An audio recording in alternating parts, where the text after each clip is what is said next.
Thanks for staying with us. When the Omicron variant of the coronavirus was detected a few weeks ago, the United Kingdom and European Union countries did not hesitate to halt travellers from several southern African states, including South Africa. The move sparked outrage, with some, including the World Health Organization, calling it discriminatory and a form of travel apartheid. The UK has since lifted the ban, but travel restrictions still remain in some EU nations. The Tourism Business Council of South Africa has now written an open letter to the EU requesting the restrictions to be lifted. Let's talk more about this open letter. We're joined by the Council's Tshifhiwa Tshivhengwa. Good evening to you, and thank you so much for your time this evening. Let's talk about your decision then to write this letter. I think it's high time, and good evening to you and to your viewers. I think it's high time that we deal with this issue of EU restrictions head on. These restrictions were imposed when the US, put South Africa on the red list.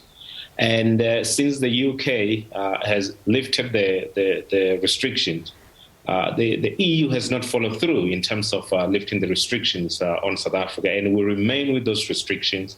We have, in a good year, 685,000 tourists that come from the EU to South Africa. And if we are not getting these restrictions lifted, we will have around 200,000 jobs that are going to be at risk.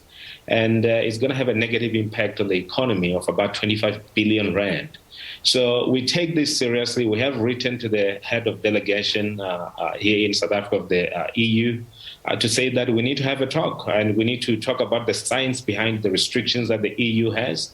And we need to talk about how long these restrictions are going to be and the basis thereof of these restrictions, because we don't believe that there are any basis for this restriction, because Omicron is here in South Africa, it's in the EU region, it's in the UK, USA, and many other countries around the world. And traveling to South Africa should be the same as traveling within the EU, and it should be the same as traveling to the USA or many other countries around the world. So we believe that we need to talk, and we need to do so urgently, and we need to address the issue.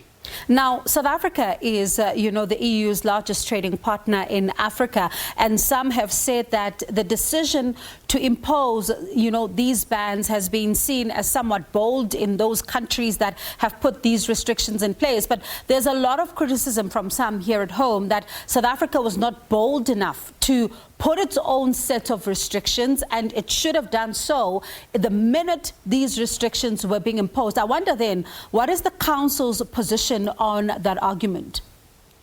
Well, it will be counterproductive to go and say, well, the EU has imposed restrictions, let's do so.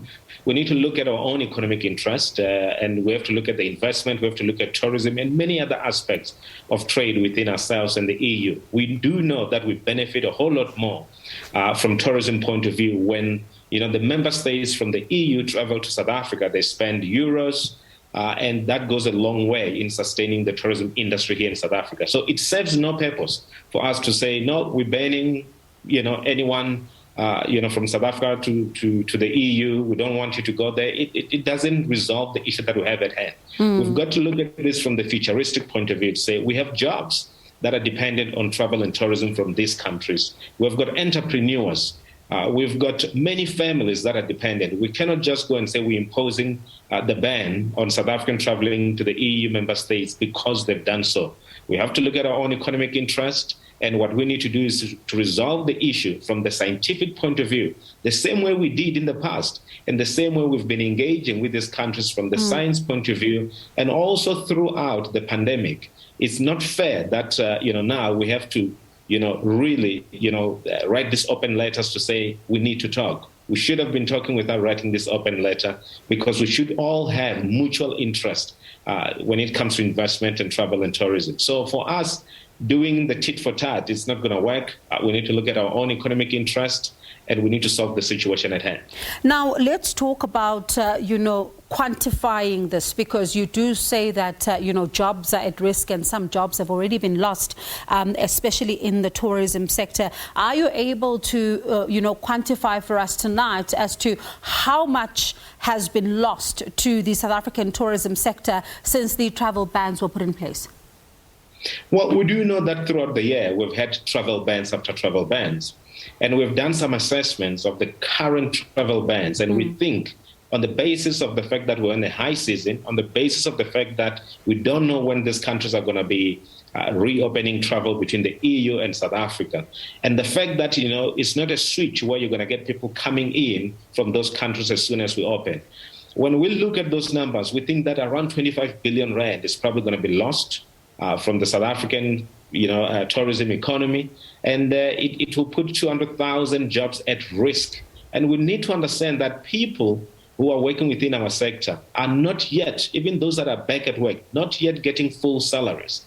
So, we have a situation that's very delicate, and we need to protect the workers within our sector so that they can protect their livelihoods. We all know that schools are going to be opening up in the new year. There are many requirements and many needs that needs to be fulfilled. And we need to make sure that our employees within our sector are supported and they earn some sort of income during this difficult period. And hence, we've quantified it at around 25 billion rand and calling for the EU to lift the restrictions as we believe they're unjustified and unscientific.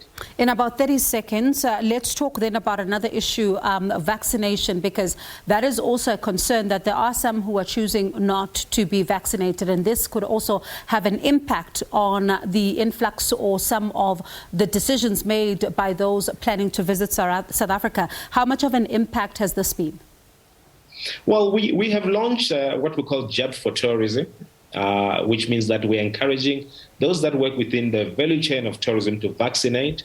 It's to our own best interest to make sure that we instill trust and we get those tourists that wants to come to South Africa to have confidence when they book their trips. So for us, we're encouraging, and we encourage anyone across South Africa to get vaccinated, because that's the only solution that we have on the table. Unless if someone has a different solution to this pandemic, that's the only one that we have on the table. And we cannot keep talking about the economic impact of this pandemic without vaccinating. We've got to move on from the issue of being not vaccinated to how we're going to improve our economy and the livelihoods of the people in South Africa, as well as protecting lives. I think we have the tools on our table, and we need to use the tools and follow protocols and the norms and standards and everything that we've put in place, and we should be able to operate in a safe way and mitigate the spread of this virus. All right, thank you so much for your time this afternoon. That was the Tourism Business Council of South Africa's Tshifhiwa Tshivhengwa.